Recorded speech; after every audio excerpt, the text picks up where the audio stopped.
আসসালামু আলাইকুম, কেমন আছেন আপনারা?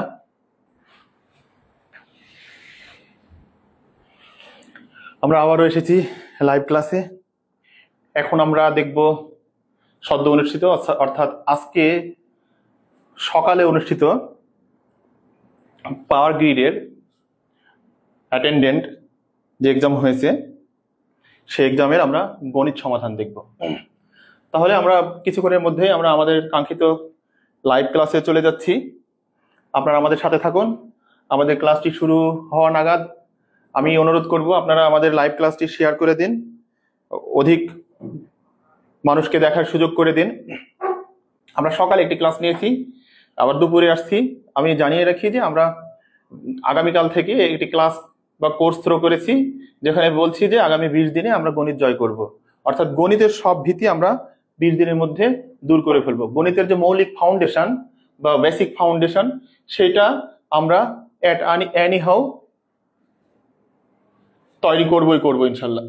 তাহলে চলুন আমরা আমাদের কাঙ্ক্ষিত ক্লাসে যাওয়ার আগে কিছু বিষয় দেখে নিই। এই তো স্যাট একাডেমির ওয়েবসাইট, এটা আজকের পরীক্ষার সমাধান আমরা পাবো এখানে। আজকে যে পরীক্ষা চাকরি প্রস্তুতির পরীক্ষা, যেমন পাওয়ার গ্রিড, বাংলাদেশ পিএলসি, এইটারই আমরা আজকে সমাধান দেখব। এখানে আপনি চাইলে এক্ষুনি লাইভ পরীক্ষা দিতে পারেন। জাস্ট গেলাম, এটা আমাদের আজকের পরীক্ষা। আমরা মূলত দেখব এখন গণিত অংশটার সমাধান। এই যে গণিত অংশ এখানে দেওয়া আছে, কিভাবে গণিত অংশ আমরা সমাধান করব, তাই না? এইটা করার জন্য আমরা ব্যাকএন্ড থেকে যে কাজটা করেছি, এই তো পাওয়ার গ্রিডের আমরা চলে যাই সমাধানে। এই তো পাওয়ার গ্রিড পাইছি আমরা, পাওয়ার গ্রিড, আমাদের কাঙ্ক্ষিত পাওয়ার গ্রিড।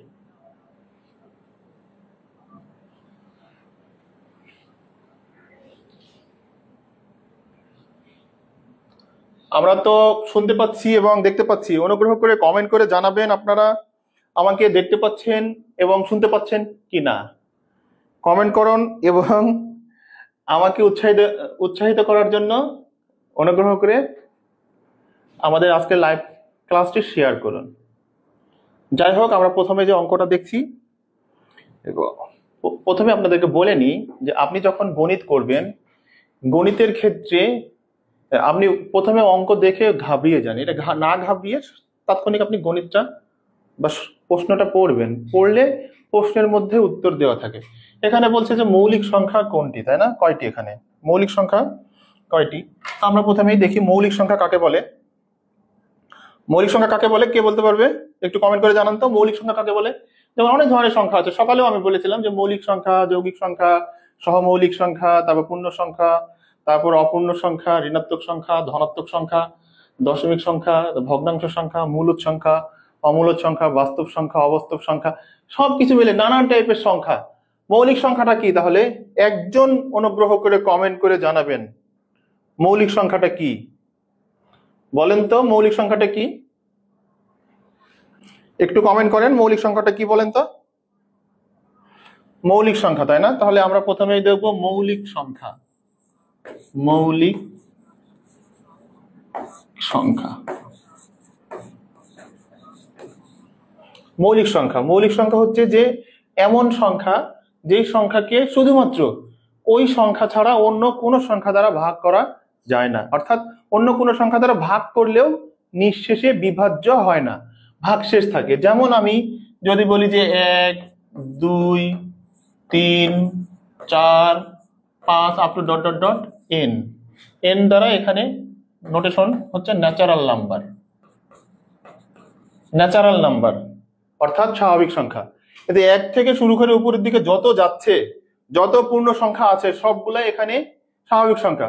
এই স্বাভাবিক সংখ্যা থেকে কিছু আছে মৌলিক সংখ্যা, তার মধ্যে হচ্ছে 2, তারপরে 3, তারপরে 5, তারপরে 7। অর্থাৎ 1 থেকে মৌলিক সংখ্যাগুলা এই কয়টা, আর 10 থেকে এই 4টা, মোট এটা পরে আর একটা আছে, মোট 8টা মৌলিক সংখ্যা। আমরা যদি এটাকে মনে রাখার জন্য রাখি, মনে রাখার জন্য জাস্ট আপনি এভাবে মনে রাখেন 44, 22, 322, 321। আমরা এভাবে মনে রেখেছিলাম। আমরা যখন চাকরির পরীক্ষা দিয়েছিলাম ঠিক এই সূত্রটা মনে রেখেছিলাম। অর্থাৎ 1 থেকে 100 পর্যন্ত মৌলিক সংখ্যা কয়টা? 4 আর 4 8, 8 আর 2 10, আর 2 12, 12 আর 3 15, 15 আর 2 17, 17 আর 2 19, 19 আর 3 22, 22 আর 3 25। অর্থাৎ 1 থেকে 100 পর্যন্ত মৌলিক সংখ্যা কয়টা? 25টা। আমরা এখানে সমাধান করছি, শুধুমাত্র এই সমাধানটাই শিখবো না, আমরা শিখবো এই টাইপের যত অঙ্ক পরীক্ষায় আসবে সবগুলাই যেন সমাধান করতে পারি। এইখানে তাহলে আমরা দেখলাম যে মৌলিক সংখ্যা 1 থেকে 100 পর্যন্ত আছে, মোট কতগুলো? 25টা আছে। মৌলিক সংখ্যা তাকেই বলবো যেই সংখ্যাকে শুধুমাত্র ওই সেম সংখ্যা দিয়ে ভাগ করা যায়, অন্য কোনো সংখ্যা দিয়ে ভাগ করা যাবে কিন্তু ভাগফল নিঃশেষে বিভাজ্য হবে না। যেমন এখানে দেখেন 5কে শুধুমাত্র 5 দিয়ে ভাগ করা যায়, 3কে শুধুমাত্র 3 দিয়ে ভাগ করা যায়, 2কে শুধুমাত্র 2 দিয়ে ভাগ করা যায়। এখন আপনি বলতে পারেন 1 দিয়ে তো ভাগ করা যায়, তাই না? 1 দিয়ে সবাইকেই ভাগ করা যায়। এখন এখানে যদি 6 থাকে, 6কে 2 দিয়ে ভাগ করা যায়, 3 দিয়ে ভাগ করা যায়, 6 দিয়ে ভাগ করা যায়। তার মানে আমরা এখান থেকে পাইলাম 2, 3, 5, 7, এই 4টা। দেখেন 44, 22 মিলতেছে কিনা তাই দেখেন 44, এখানে 4টা, এখানে 4টা, 4 4 8টা। আমরা পরের অঙ্কে যাই। আপনারা একটু কমেন্ট করবেন, কমেন্ট করে জানাবেন যে লাইভ ক্লাসে আপনি আছেন, অ্যাকচুয়ালি লাইভ ক্লাসের মাধ্যমে আপনি উপকৃত হচ্ছেন কিনা। যদি উপকৃত হন তাহলে কন্টিনিউ করব, আর যদি মনে করেন যে উপকৃত হচ্ছি না তাহলে আমার কন্টিনিউ করার প্রয়োজন নেই। এই তো এখানে দেখেন 5 অঙ্কের ক্ষুদ্রতম সংখ্যা, 4 অঙ্কের বৃহত্তম সংখ্যা। আমরা জানি যখন অঙ্কের ক্ষুদ্রতম আর বৃহত্তম বের করতে বলে, আমরা আগে অঙ্কগুলা শিখি। অঙ্ক যেহেতু বলছে আপনাদেরকে জানিয়ে রাখি,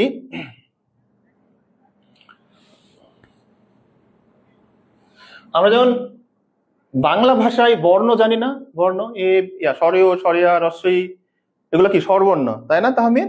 আর ক, তাবিদ, আর ক, খ, গ, ঘ এগুলো হচ্ছে ব্যঞ্জন বর্ণ। যেমন বাংলায় ব্যঞ্জন বর্ণ আছে, অর্থাৎ ভাষায় যেমন বর্ণমালা আছে, গণিতে ঠিক অঙ্কমালা আছে।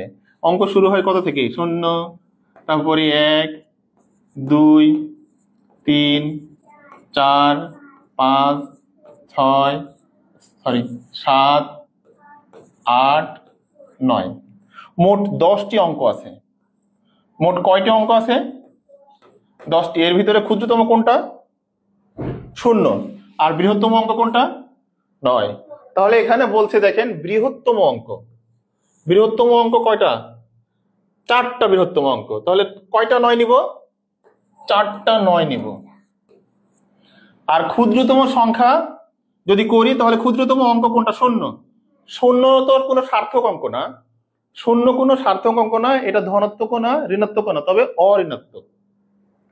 তাহলে আমার 5টা 0 না নিয়ে 4টা কি নেব? 0 আর একটা 1।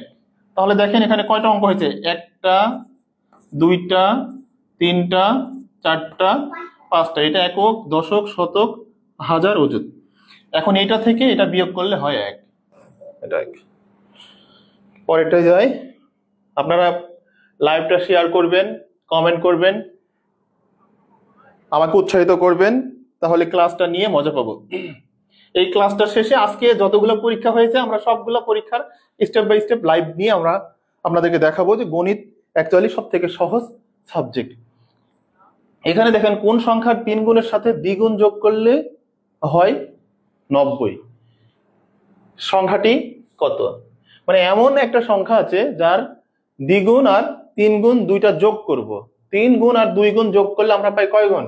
5 গুণ, তাই না? কত গুণ পাচ্ছি আমরা? 5 গুণ। 3 আর 2 যোগ করলে 5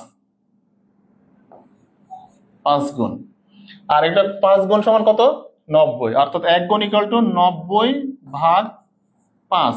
এটা কেটে গেলে থাকে 18। অর্থাৎ 1 গুণে হচ্ছে 18। এটা উত্তর হচ্ছে 18। সম্ভবত এটা বুঝতে পেরেছেন। বুঝতে পেরেছেন না বুঝতে পারেন নাই? বলছে কোন সংখ্যার 3 গুণ। আমরা এখন কিন্তু রিটেন করছি না, অর্থাৎ লিখিত গণিত করছি না, আমরা জাস্ট শর্টকাট ট্রিক্স এর মাধ্যমে সমাধান বের করার চেষ্টা করছি। দেখেন এখানে একটা সংখ্যা আছে যার সাথে একটা মনে করেন 1 আছে, 1 এর সাথে কত গুণ করছি? 3। আর 1 এর সাথে কত গুণ করছি? 2। এখন এইটা যোগ করতে হবে। যোগ করলে আমরা কত পাচ্ছি? আরো সহজ করে বুঝাই দিই। যোগ করলে পাবো আমরা 5। অর্থাৎ সম্পূর্ণ অংশ আমরা পাইলাম 5। আর 5 গুণ সমান কত? 90। অর্থাৎ এখানে আমরা এভাবে লিখতে পারতাম যে 5 গুণ, যদি আপনি বড় করে লেখেন 5 গুণ ইকুয়াল টু 90। অতএব 1 গুণ ইকুয়াল টু, আমি আরো ভেঙে দিলাম, 90 ভাগ কত, 5, 5 18 90, অর্থাৎ সংখ্যাটি ছিল 18। আমরা কি এটা বুঝতে পেরেছি? বুঝতে পারলে আমরা পরের অঙ্কে যাব। একটু কমেন্ট করে জানান যে আপনারা বুঝতে পেরেছেন কিনা। যদি বুঝতে পারেন তাহলে আমরা পরের অঙ্কে যাব। এখানে দীপ কমেন্ট করেছেন যে স্যার আপনারা কন্টিনিউ করেন, কারণ প্রত্যেকটা চাকরির পরীক্ষায় চাকরি প্রার্থীদের বিভিন্ন প্রশ্ন নিয়ে দ্বিধাদ্বন্দ্ব থাকেন। থ্যাংক ইউ, আপনাদের সুবিধার্থে আমরা কন্টিনিউ করব। এভাবে আমাকে উৎসাহিত করেন, তাহলে আমার জন্য সুবিধা হবে। এইখানে দেখেন বলছে যে বেলা 3টার সময় ঘন্টার কাঁটা ও মিনিটের কাঁটার মধ্যে কৌণিক দূরত্ব কত? কার কার মধ্যে দূরত্ব? ঘন্টার কাঁটা আর মিনিটের কাঁটার মধ্যে। তাহলে এখানে দেখেন, আমরা এখানে এটা দেখি একটু। এইটা হচ্ছে আমাদের ঘড়ি, এটা হচ্ছে আমাদের ঘড়ি। ঘড়ির ঘন্টার কাঁটা এখানে কত হবে? 1, তারপরে এখানে কত হবে? 2, 3, এখানে কত? 4, এখানে কত? 5, তারপরে 6, 7, তারপরে 8। লেখা মনে হয় দেখা যাচ্ছে না, আমরা অন্য কালার দিই, আমরা একটা অন্য কালার দিই এখানে। এটা হচ্ছে 1, এটা হচ্ছে 2, তারপরে 4, 5, 6, 7, 8, 9, 10, 11। এখন দেখেন বলছে যে ঘন্টার কাঁটা এখন কয়টা বাজে? 3টা বাজে। এই ঘন্টার কাঁটা তখন কোথায় থাকবে? টিক টিক টিক টিক করতে করতে এইখানটায় আসবে। সরি, মিনিটের কাঁটা থাকবে এখানে, আর ঘন্টার কাঁটা কোথায় থাকবে? 3টায় থাকবে। তাহলে এইটার মধ্যে লম্ব দূরত্ব 90 ডিগ্রি। আমরা জানি যে কোনো একটি রেখা অন্য একটি রেখাকে সমদ্বিখণ্ডিত করে, সমকোণ যদি, লম্ব যদি হয়, একটি রেখার উপরে অন্য একটি রেখা যদি লম্ব হয়, তার চারপাশে কত ডিগ্রি কোণ উৎপন্ন করে? 90 ডিগ্রি। এপাশে 90, এপাশে 90, এপাশে 90, এপাশে 90। অর্থাৎ ঘড়ির 3টার কাঁটা, অর্থাৎ এটা হচ্ছে 3টা, আর মিনিট থাকবে তখন এখানে। এইটা আর এটার মধ্যবর্তী দূরত্ব, এখানে যে কোণটা উৎপন্ন হচ্ছে সেটা কত ডিগ্রি? 90 ডিগ্রি। এটা আমার মনে হয় আপনারা বুঝতে পেরেছেন। না বুঝতে পারলে একটু জানান, একটু অনুগ্রহ করে জানাবেন। অনেকেই কমেন্ট করেছে, আমার খুব ভালো লাগছে, কারণ আমি দীর্ঘ সময় পরে এই ক্লাস নিচ্ছি, প্রায় 15 বছর বলতে পারেন। কারণ আমার তো অধিকাংশ সময়ই চলে গেছে আপনাদের জন্য স্যাট একাডেমির মতো একটি প্ল্যাটফর্ম তৈরি করতে, যেটা বাংলাদেশের সর্ববৃহৎ অনলাইন প্ল্যাটফর্ম, যেখানে আপনি সব তথ্য একসাথে পান এবং নানান টাইপের ফিচার স্যাট একাডেমির মধ্যে আছে। তো আমরা এখানে পরেরটায় যাই। এখানে বলছে এত এর বর্গ সমান কত? সকালে বলেছিলাম যখন কোন সংখ্যার বর্গ করেন, বর্গ মানে সেম সংখ্যাকে 2 বার গুণ করা। সেম সংখ্যাকে কয়বার গুণ করা? তাবিব, কয়বার গুণ করা? 2 বার গুণ করা, তাই না? তাহলে আমরা এখানে দেখেন বর্গ, যেমন এ একটা সংখ্যা,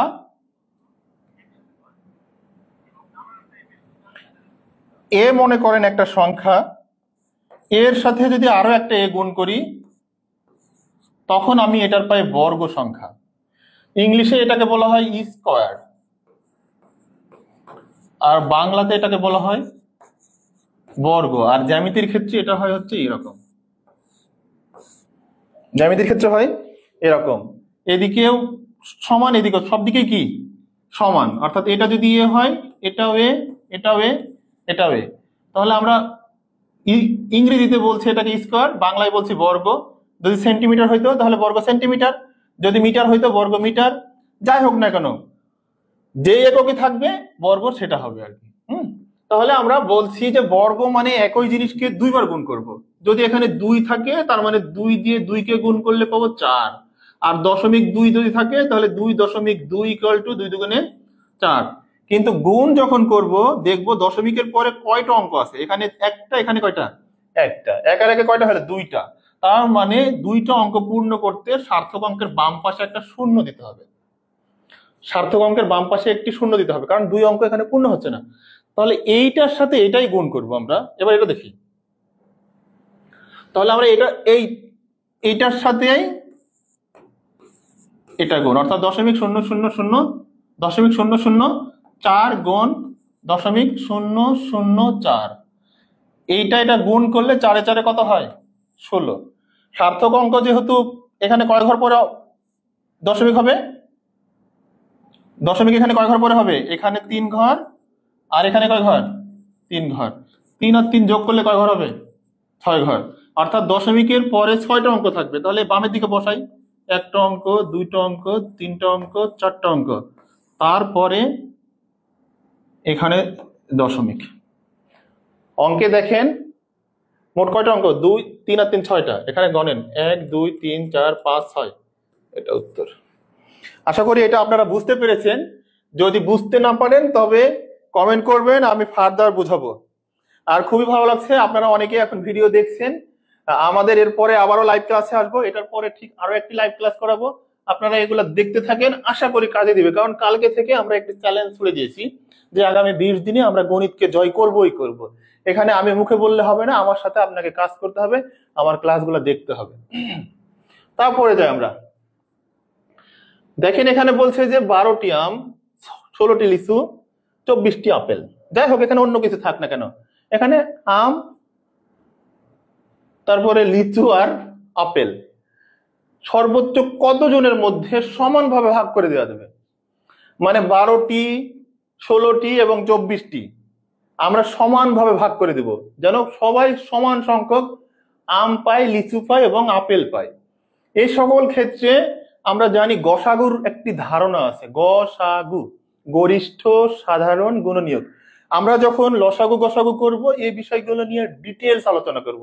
আমি কনফিডেন্ট নিয়ে বলতে পারি আপনার আজীবন আর কখনোই লসাগু গসাগুর গণিতে কখনো সমস্যা হবে না। এবং লসাগু গসাগু পাটিগণিতে শেষ করব না, সেটা আবার উৎপাদকের সাথে কিভাবে সম্পর্কিত হয়, মানে বীজগণিতের উৎপাদক আর পাটিগণিতের লসাগু গসাগু, এটার মধ্যে কোনো ডিফারেন্স নাই।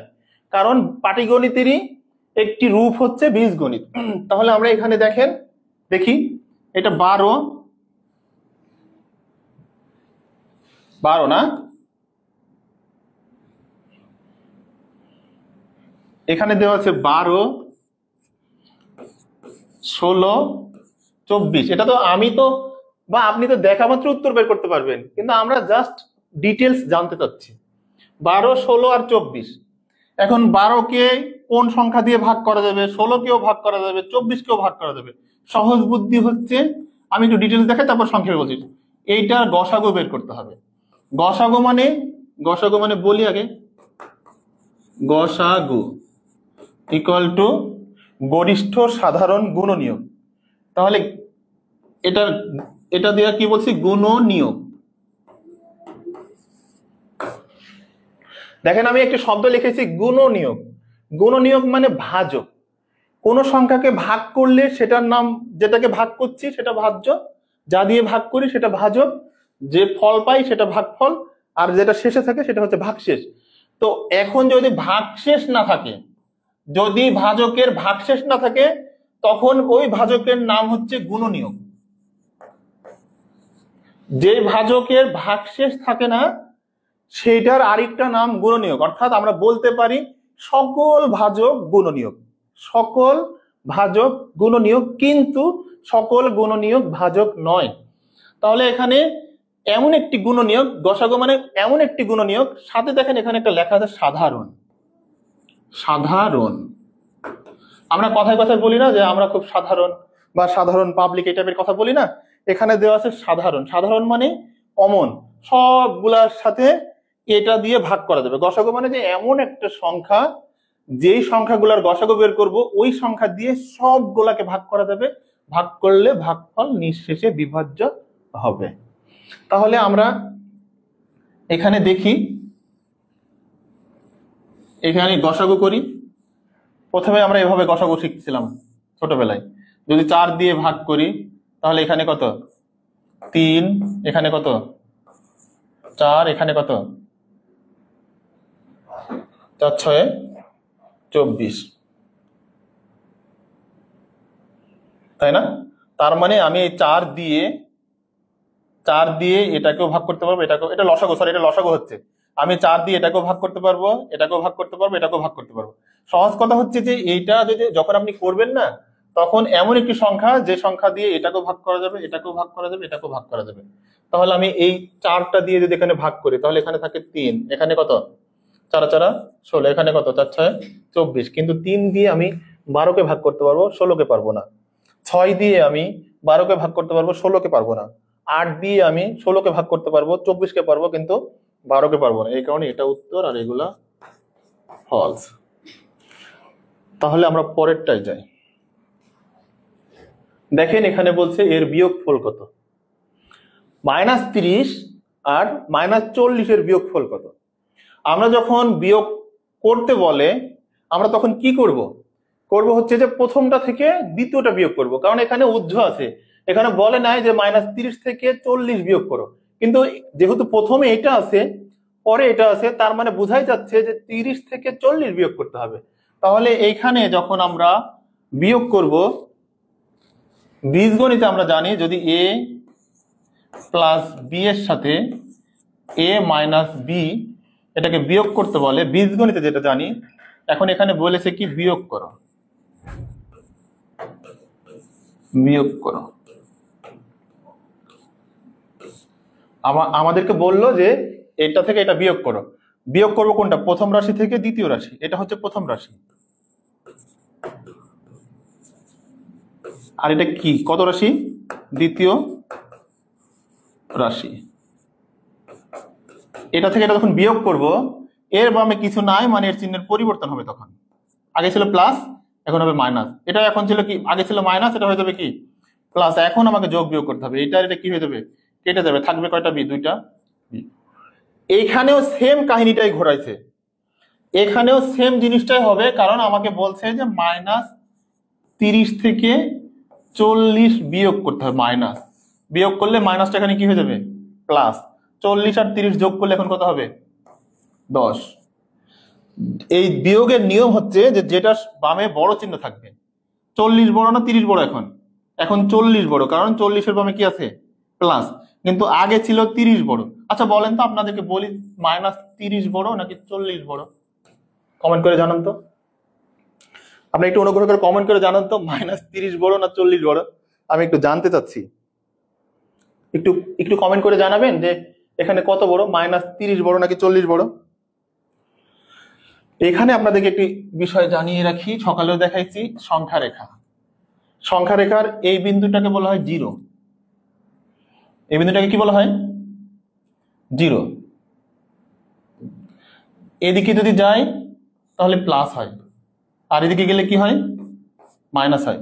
অর্থাৎ 0 সব থেকে ছোট সংখ্যা, 0 সব থেকে কি, এটা সব থেকে ছোট সংখ্যা। এখান থেকে ডানে গেলে এটা যদি 1, তারপরে 2, তারপরে 3, তারপরে 4, সব থেকে ছোট সংখ্যা। ধনাত্মকের মধ্যে, যদিও ধনাত্মক না, এটাকে বলা হয় অঋণাত্মক সংখ্যা। 0 সব থেকে ছোট সংখ্যা, এর বামে -1, -2 যদি স্বাভাবিক সংখ্যা, এটা যদি সংখ্যা রেখা হয়। কিন্তু বাস্তব সংখ্যা রেখা হয়ে গেলে এখানে পয়েন্ট অনেক কিছু থাকবে, এর ভিতরে আবার ছোট ছোট থাকবে, এর মধ্যেও ছোট ছোট থাকবে। আমরা বাস্তব সংখ্যা নিয়ে যখন আলোচনা করব তখন এই সংখ্যা রেখাটা ডিটেলস বলবো। তাহলে এখানে দেখেন যে মাইনাস যত বড় হচ্ছে তত ছোট হয়ে যাচ্ছে না, -5, তার মানে এইটা হচ্ছে মিডিল, ভারসাম্য ধরে রাখছে। ওইদিকে গেলে বড় হয় আর এদিকে গেলে ছোট হয়। এখন এখানে দেখেন -5 বড় না 4 বড়, 4 বড়, এর থেকে এটা বড়, এর থেকে এটা বড়, এর থেকে এটা বড়, এর থেকে এটা বড়, যত ডানে থাকবে তত বড় হবে। এক পর্যায়ে এদিকে হবে +∞ আর এদিকে হবে -∞। তার মানে এখানে কি -30 এটা বড়, এখন বড়, আর এটা কত, ছোট। এখন যেহেতু এটা থেকে এটা বিয়োগ করতে বলছে, বিয়োগ করতে বললে মাইনাসটা হয়ে যায় প্লাস। এখন বীজগণিতের ক্ষেত্রে একই চিহ্ন থাকলে যোগ আর বিপরীত চিহ্ন হলে বিয়োগ। যেহেতু এটা প্লাস আর এটা মাইনাস, তাহলে কি করব, বিয়োগ করব। বিয়োগ করার পরে যেটার বড় সংখ্যার বামের চিহ্ন বসাবো। ঠিক আছে, আমরা পরেরটাই যাই। আমি আপনাদেরকে জানিয়ে রাখি, আমরা এই ক্লাস শেষে আরো যে ক্লাস পরীক্ষাগুলো হয়েছে আজকে সেগুলোরও সমাধান দেখাবো। এবার এখানে আসেন, দেখেন 0.07 শতকরা 3/4 সমান কত হবে? শতকরা। শতকরা এইটা কি অ্যাকচুয়ালি? শতকরা মানে একশোতে কত, অর্থাৎ শতকরা ওয়ান কাইন্ড অফ ভগ্নাংশ, এক ধরনের কি শতকরা হচ্ছে এক ধরনের ভগ্নাংশ। এটা বারবার বলছি, আপনি কয়েকটা ক্লাস আমার দেখলে আপনিও হাফেজ হয়ে যাবেন। এখানে দেখেন, এখানে শতকরা আপনাদেরকে জানিয়ে রাখি 100%। 100% মানে 100/100। যেমন আপনি পরীক্ষা দিচ্ছেন, আজকে পরীক্ষা দিলেন, পরীক্ষাতে কোশ্চেন কত মার্কের হয়েছে? কত মার্কের কোশ্চেন হয়েছে একটু কমেন্ট করে জানান তো, আমি দেখি নাই। কত মার্কের কোশ্চেন হয়েছে আজকে? ধরে নিলাম আজকে 80 মার্কের পরীক্ষা হয়েছে। হুম, এখন 80টা হচ্ছে পূর্ণ সংখ্যা। এখন যদি শতকরায় প্রকাশ করি অর্থাৎ 100%, অর্থাৎ ওটা হচ্ছে 100%, টোটালি 100%। তো 100% মানে পূর্ণ অংশ। আমরা 1 কে লিখতে পারি 100%। 1 কে লিখতে পারি কি 1 = 100%। অথবা যদি আমরা 10% লিখি, তার মানে 100-তে 10।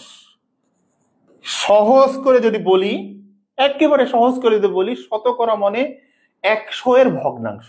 100-এর ভগ্নাংশ অর্থাৎ নিচে লবে থাকবে 100, 100-তে কত সেটাই প্রকাশ করে। তো এখানে দেখেন 0.07 এর মানে আমরা শিখে এসেছি এর মানে গুণ, তাই না? এর মানে কি গুণ। এখানে দেখেন 0.07 এর মানে গুণ, আর কত 3%। শতকরা 3 মানে 3% বা 3%। এখন 3% মানে এখানে 100/3 ভাগ, 100/3। এটাকে যদি আমি দশমিকে প্রকাশ করি, কারণ আমার গণিতে এখানে কিসে দেওয়া আছে? দশমিকে দেওয়া আছে। এটাকে দশমিকে প্রকাশ করে 0.03। তাহলে এইটার সাথে আমরা 0.03 গুণ করব। গুণ করলে 3×7 কত? 21, আগের অঙ্কের মতোই। যেহেতু দশমিকের পরে অঙ্ক আছে মোট, এখানে দুইটা, এখানে আছে দুইটা,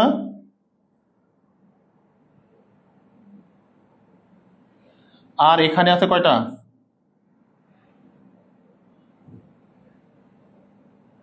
এখানেও আছে দুইটা। তাহলে দশমিকের পরে শূন্য হবে মোট 4টা। এখানে দশমিকের পরে 1, 2, 3, 4, শূন্য না তো অঙ্ক হবে 4টা। আর আমার যেহেতু 3×7 21 পেয়ে গেছি আমি, তার মানে 21, আর এই সার্থক অঙ্কের পেছনে দুইটা শূন্য দিয়ে পূরণ করতে হবে। এই তো এটা আমার মনে হয় এটা বুঝতে পেরেছেন। এখানে দেখেন অ্যাকচুয়ালি এরকম শূন্য, আমি আবার এটা ডিটেলস দেখাই দিই। আর এখানে দেওয়া আছে দেখেন, এই যে এখানেই দেওয়া আছে অঙ্কটা, এখানে দেখেন দেওয়া আছে এত শতকরা 3 ভাগ ইকুয়াল টু এটো। কিভাবে এটা বের করার জন্য এই যে 0.7কে 3% দিয়ে গুণ করতে হবে, এই 0.07কে 3% দিয়ে গুণ করতে হবে, 0.07কে 3% দিয়ে গুণ করব, অর্থাৎ 0.07 গুণ 3%। আর 3% মানে 0.7 গুণ ওপরে 3/100। এটাকে যদি আমি দশমিকে প্রকাশ করি তাহলে 0.03, 3 আর 7 গুণ করলে 3×7 21। আর যেহেতু এখানে কয়টা আছে মোট, এখানে দুইটা আর এখানে দুইটা, 4টা হবে উত্তর এটা। আশা করি এটা বুঝতে পেরেছেন। আপনারা লাইভ দেখছেন, যদি কোথাও সমস্যা হয় কমেন্ট করে জানান। এই যে এক ভাই আনারুল ইসলাম ভাই কমেন্ট করে এখানে দিয়েছে যে উত্তর হবে 0.0021। হ্যাঁ, থ্যাংক ইউ উত্তর বলে দেওয়ার জন্য। আরেক ভাই বলেছে ওখানে 30 বড়, ঠিক আছে। তারপরে আমরা পরের অঙ্কে যাই। অঙ্কগুলো খুবই সহজ। এখানে দেখেন অর্ধবৃত্তস্থ কোণের মান কত ডিগ্রি। আমরা এখানে দুইটা জিনিস শিখবো। আগে বৃত্তটা হালকা ধারণা নেই, বৃত্তের হালকা ধারণা আমরা নিয়ে নেব এখান থেকে। বৃত্ত, এখানে দেখেন এটা হচ্ছে বৃত্ত। আচ্ছা, ওইটা না দিয়ে আমরা এটাকে বৃত্ত হিসেবে কাউন্ট করি, এটাকে, তাহলে সুবিধা হবে। এটাকে আমরা বৃত্ত হিসেবে কাউন্ট করে নিই। এটা বৃত্ত মনে করেন, এটা বৃত্তের বিন্দু, কেন্দ্রবিন্দু।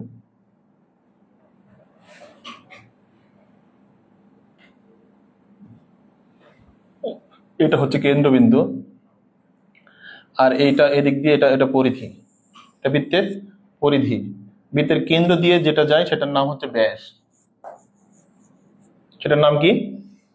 ব্যাস। বৃত্তের কেন্দ্র দিয়ে যা যায় তার নাম ব্যাস, অর্থাৎ এটা হচ্ছে ব্যাস।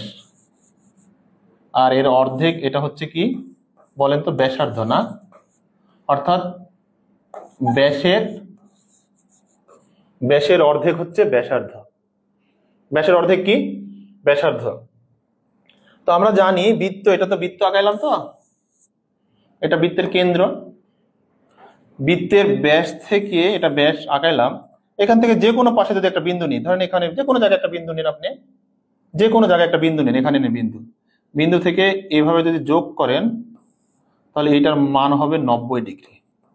এটাকে বলা হয় বৃত্তস্থ কোণ বা পরিধিস্থ কোণ। এটার নাম হচ্ছে যে অর্ধবৃত্তস্থ বা অর্ধ পরিধিস্থ কোণ কত ডিগ্রি হয়? 90 ডিগ্রি হয়। এটা যেখানেই নেন না কেন, এই দিক থেকে নেন বা এদিক থেকে নেন, যেভাবেই নেন, সরি, এটা আপনি যেভাবেই নেন না কেন, এখান থেকে যেভাবেই নেন না কেন, এটা কত ডিগ্রি হবে? এটা হবে 90 ডিগ্রি। যেখানেই নেন না কেন, যেভাবেই নেন, এটা 90 ডিগ্রি। অর্থাৎ অর্ধবৃত্তস্থ বা পরিধিস্থ কোণ, অর্থাৎ বৃত্তের অর্ধেক কোণ সমান সমান 90 ডিগ্রি। আবার দেখাই, এদিক দিয়ে মনে করেন ভাগ করলাম এটাকে। এখন এইখানে একটা বিন্দু নিলাম, এখানে একটা বিন্দু নিলাম, এখান থেকে এইটা আর এইটা, বা যে কোনো জায়গায় বিন্দু নিলে এই কোণটা হয় কত ডিগ্রি? 90 ডিগ্রি। এটাই বলেছে যে ব্যাসের দুই প্রান্ত থেকে দুইটি সরলরেখা এসে বৃত্তচাপের উপর যে কোনো স্থানে এসে মিলিত হলে ওই মিলিত স্থানে যে কোণ উৎপন্ন হয় তা অর্ধবৃত্তস্থ কোণ, আর অর্ধবৃত্তস্থ কোণের পরিমাণ হচ্ছে 90 ডিগ্রি। এবার দেখেন, এক সরলকোণ সমান কত ডিগ্রি? 180 ডিগ্রি, আমরা জানি, তাই না? এক সরলকোণ সমান 180 ডিগ্রি। আচ্ছা, ঠিক আছে, তাহলে আমরা এখানে একটু দেখে নিই। এক সরলকোণ শেখার আগে আমরা কোণগুলো নিয়ে একটু আলোচনা করে নিই।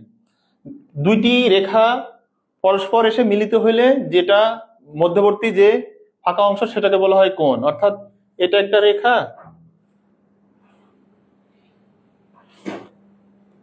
এটা একটা রেখা, দেখা যাচ্ছে না মনে হয়,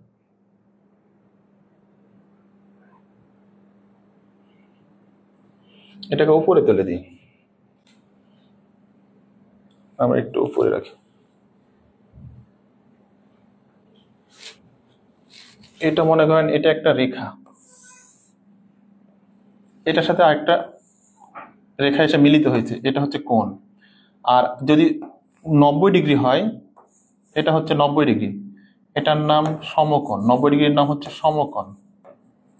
আর 90 থেকে যদি বড় হয়, এটা মনে করেন আরো বড় হইল, এটা বড় হইল, 90 থেকে বড়, এটার নাম আরেকটা। আবার যদি এভাবে হয় তখন আরেকটা।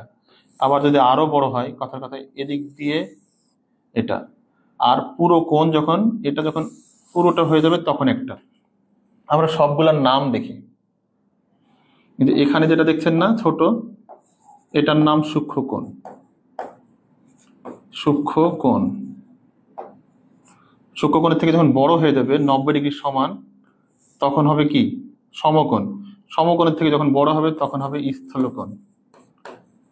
স্থলকোণ, স্থলকোণের থেকে যখন বড় হবে, অর্থাৎ এরকম কোণ হয়ে যাবে, এক পাশের কোণ এটা হচ্ছে 180, তখন এটা হচ্ছে সরল কোণ। মানে সরল রেখাতে যে কোণ উৎপন্ন হয় সেটা হয় 180। আর 180 থেকে যখন বড় হয় আর 360 থেকে ছোট হয়, আর পুরো দুই পাশের কোণটা হচ্ছে 360 ডিগ্রি। তাহলে আমরা এটাকে সংক্ষেপে একটু দেখে আসি, এটাকে সংক্ষেপে দেখে আসি। এখানে মনে করেন 0 নিলাম, কত ডিগ্রি? আচ্ছা, এটা ডিটেলস দেখে আসি আমরা, চল এটাকে দেখে আসি। এখানে এটা মনে করেন 0 ডিগ্রি, এটা মনে করেন 90 ডিগ্রি, এটা মনে করেন 180। এটাকে একটু বড় করে দেখি।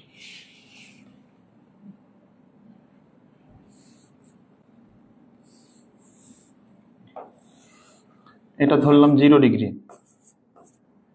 এটা ধরলাম 90, এটা 180, এটা ধরলাম 270, এখানে ধরলাম 360। তাহলে এখানে দেখেন আপনারা 0 থেকে বড় আর 90 থেকে ছোট, এটা হবে সূক্ষ্মকোণ।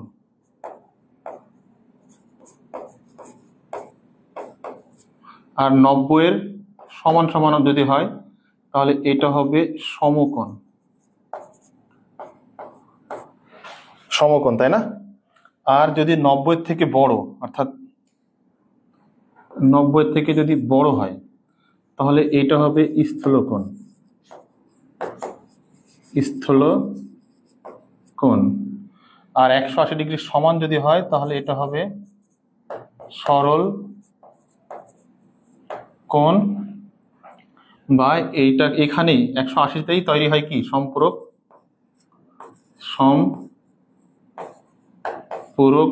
কোণ। আর সমকোণে হয় কি কোণ? পূরক কোণ। আর এর থেকে যখন বড় হয়ে যাবে 180 থেকে, এটা হচ্ছে সমান কিন্তু, হ্যাঁ, আর এটাও কি সমান, সমান হলে এটা হবে। এর থেকে যখন বড় হয়ে যাবে, অর্থাৎ এর থেকে বড় হয়ে গেলে তখন এটার নাম হবে প্রবৃদ্ধ কোণ। প্রবৃদ্ধ কোণ। আর 360 ডিগ্রি সমান যখন হবে তখন এটাকে বলা হয় চতুর্ভুজের কোণ। এটার নাম হবে চতুর্ভুজ বা বৃত্তীয় কোণ।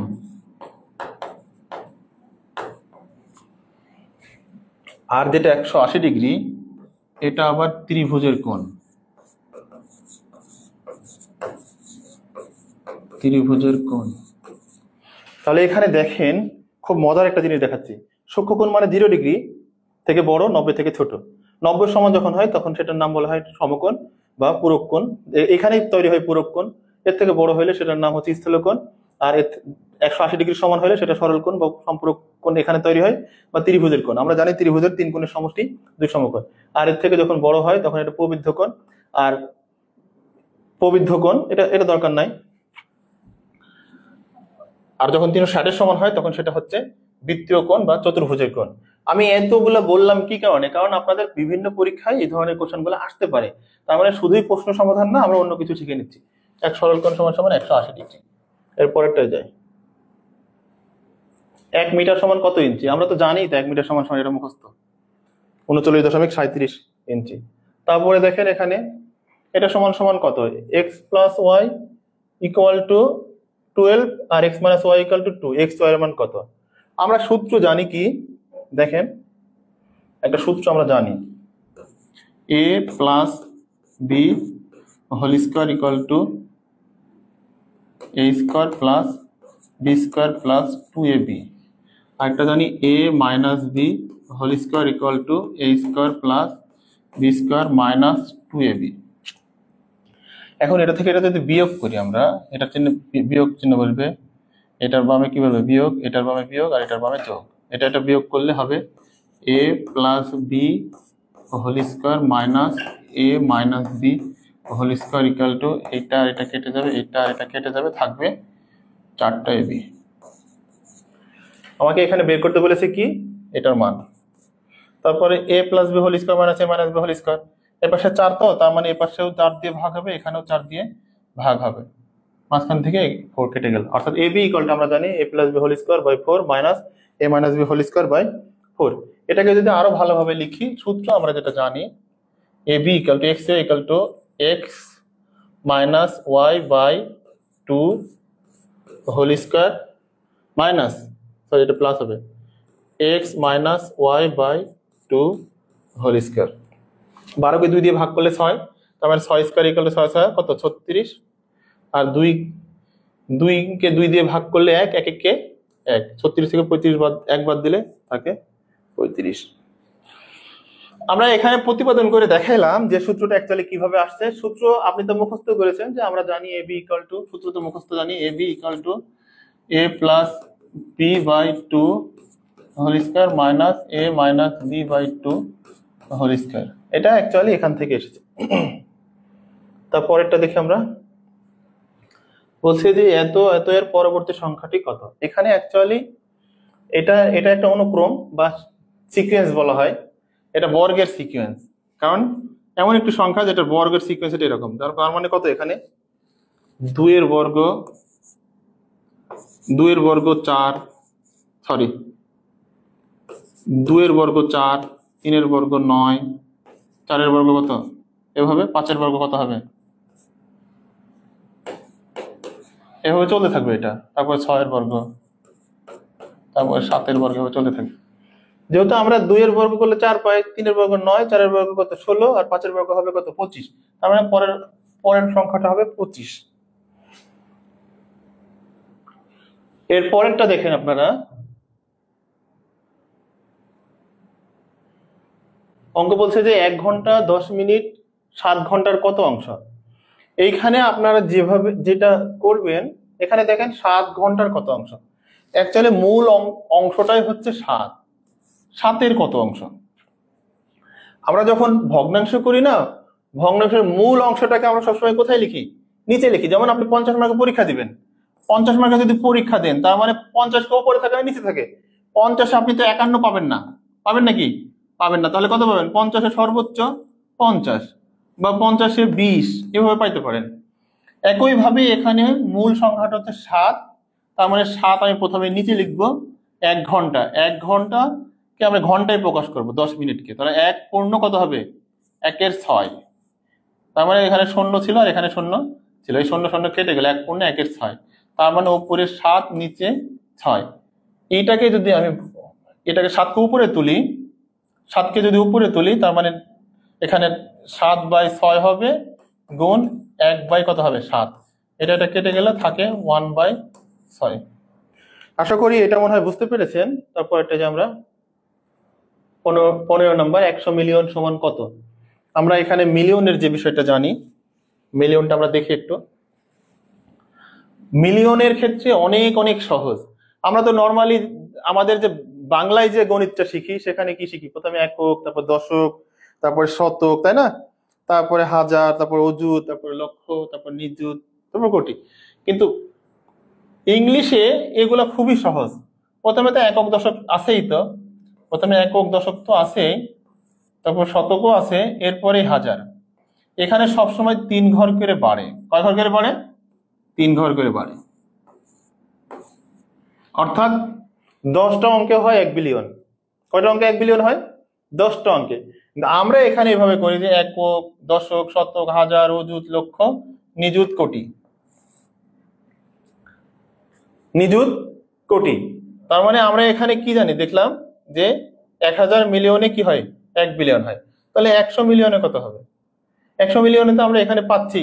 আবার যখন কোটি হিসাব করবেন, সবসময় 10 দিয়ে গুণ করবেন। 10 দিয়ে গুণ করলে আপনি পেয়ে যাচ্ছেন 1000 মিলিয়নে যেহেতু 1 বিলিয়ন, 100 মিলিয়নে তাহলে কত হবে, 10 কোটি।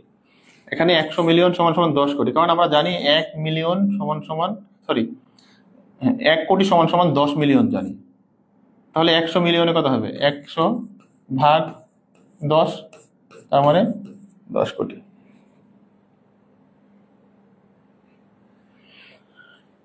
এটা এখানে দেখেন, 2টি কলা 20 টাকায় কিনে 25 টাকায় বিক্রি করলে শতকরা কত লাভ হবে। 2টি কলা 20 টাকায় কিনেছে। এখানে আপনি প্রথমে কনফিউজ হয়ে যাবেন, এটার কারণে আপনি কনফিউজ হয়ে যাবেন, এটা আপনাকে কনফিউজ করবে। এটা অ্যাকচুয়ালি এই অঙ্কের দরকারই নাই, এটা আপনাকে অনেকখানি কনফিউজ করবে। কারণ কি, যে 2টি কলা 20 টাকায় কিনলাম, 25 টাকা বিক্রি করলে শতকরা কত লাভ হবে। এটা অ্যাকচুয়ালি আপনি 20 টাকায় কলা কিনেছেন, 20 টাকার কিনে আপনি 25 টাকায় বিক্রি করেছেন, তাহলে শতকরা কত লাভ হবে। 20 টাকাতে কয় টাকা লাভ হয়েছে, 5 টাকা লাভ হইলো না, হ্যাঁ 5 টাকা। তার মানে এখানে 20-এ যদি 5 টাকা হয়, তাহলে 100 হতে কত লাগবে, আরো 5 বার গুণ করতে হবে না। কারণ 20-কে কতবার গুণ করলে 100 পাওয়া যায়, 20-কে আমরা 5 বার গুণ করলে কত পাই, 100। তাহলে 5-কেও 5 বার গুণ করব, গুণ করলে 5 5 25। একেবারে সহজেই করা যায়। আপনি যদি না এভাবে না করে যদি মনে করেন যে 20 টাকাতে লাভ হয় 5 টাকা, অতএব 1 টাকাতে এভাবে যদি করতে চান যে 20 টাকায় লাভ হয় 5 টাকা, অতএব 1 টাকায় লাভ হয় 5 ভাগ কত 20, অতএব 100 টাকায় লাভ হয় 5 গুণ 100 ভাগ, এভাবে করলেও মানার নাই আপনাকে, 5×5 = 25 হচ্ছে। কিন্তু আমি তো এখানে দেখতেই পাচ্ছি যে 20 টাকাতে লাভ হচ্ছে কত টাকা, এত ঐকিক নিয়ম করার তো সুযোগই নাই, সময় নাই আমার, এগুলা নিয়ে আমি কেন সময় নষ্ট করব। আমার এখানে দেখা যাচ্ছে 20 টাকাতে লাভ হচ্ছে কত, 20 টাকায় কিনছি, যদি আমার বিক্রয় মূল্য বেশি হয় তাহলে লাভ হবে, আর বিক্রয় মূল্য কম হলে লস হয়, এটাই তো স্বাভাবিক। 20 টাকা দিয়ে কিনে 25 টাকায় লাভ বিক্রি করেছি, তার মানে 5 টাকা স্বয়ংক্রিয় লাভ। তো 20 টাকাতে 5 টাকা হলে 100 টাকায় 5×5 = 25%। আশা করি আমরা অঙ্কগুলো এখন পর্যন্ত দেখলাম। প্রিয় চাকরি প্রার্থী বন্ধুগণ, আপনারা আমাদের সাথে ছিলেন। আমরা কিছুক্ষণ পরে পরবর্তী একটি লাইভ নিয়ে আসব। তার আগে আপনাদেরকে জানিয়ে রাখি যে আমাদের এই লাইভ ক্লাসগুলো মূলতই আগামী দিন থেকে যে ক্লাসগুলো হবে, আগামীকাল রাত 9টায় আমাদের 20 দিনের যে কোর্স সেটা শুরু হতে যাচ্ছে। এই যে এই কোর্সটা 20 দিনের যে কোর্স, এটা শুরু হতে যাচ্ছে। আশা করি আপনারা সেখান থেকে জব রিলেটেড অনেক কিছু জানবেন। যারা এখনো রেজিস্ট্রেশন করেন নাই, এখানে জাস্ট একটা ক্লিক দিয়ে রেজিস্ট্রেশন করে ফেলেন। এখন পর্যন্ত 334 জন রেজিস্ট্রেশন করেছেন। আপনারা রেজিস্ট্রেশন করবেন, রেজিস্ট্রেশন করলে এখান থেকে কোর্সে যাবেন। কোর্সে গেলে তো আপনি কত পার্সেন্ট কি করেছেন, যেমন আমাদের সেকশন আছে মোট কতগুলা, 39টা সেকশন আছে। এক্সাম আমরা নিব মোট কতগুলা, 111টা। আর ভিডিও তো এখনো দেওয়া শুরু করে নাই, ভিডিও আমরা দেওয়া শুরু করব। আর এখান থেকে আপনি লিডার বোর্ডে এখানে পাবেন আপনার স্থান। আপনি যত ভালো করবেন, এক্সামে যদি ভালো করেন, ভিডিওগুলো যদি কমপ্লিট করেন, তারপরে এক্সামে সর্বোচ্চ মার্ক যারা পাবে তাদেরকে আমরা বাছাই করব। সেখান থেকে টপ 10 ইউজারকে স্যাট একাডেমির পুরো অ্যাক্সেস আজীবন ফ্রি দেওয়া হবে। স্যাট একাডেমির পুরো অ্যাক্সেস আজীবন ফ্রি দেওয়া হবে। আপনারা অনুগ্রহ করে রেজিস্ট্রেশন করুন। এখানে আপনি আশা করা যায় অনেক অনেক অনেক বেশি উপকৃত হবেন। এবং চাকরি পরীক্ষায় গণিত আপনার আর গণিতই মনে হবে না, মনে হবে এটা পানির মতো। কারণ আমার জানা মতে সব থেকে সহজ সাবজেক্ট গণিত, এখানে সবকিছুই লজিক। কিন্তু সাধারণ জ্ঞানে তো অনেক কিছু মনে রাখা লাগে, বাংলায় অনেক অনেক কিছু মনে রাখা লাগে। আর গণিতে তেমন কিছুই না, গণিতে জাস্ট সিকোয়েন্স মেনটেন করতে হয়, একটার সাথে আরেকটা সিকোয়েন্স থাকে, লজিক থাকে, একটা মনে রাখলে আরেকটা অটো হয়ে যায়। ঠিক আছে, আমরা পরবর্তী সময় আবার লাইভে আসব, তখন আবার দেখা হবে। ততক্ষণ নাগাদ আল্লাহ হাফেজ।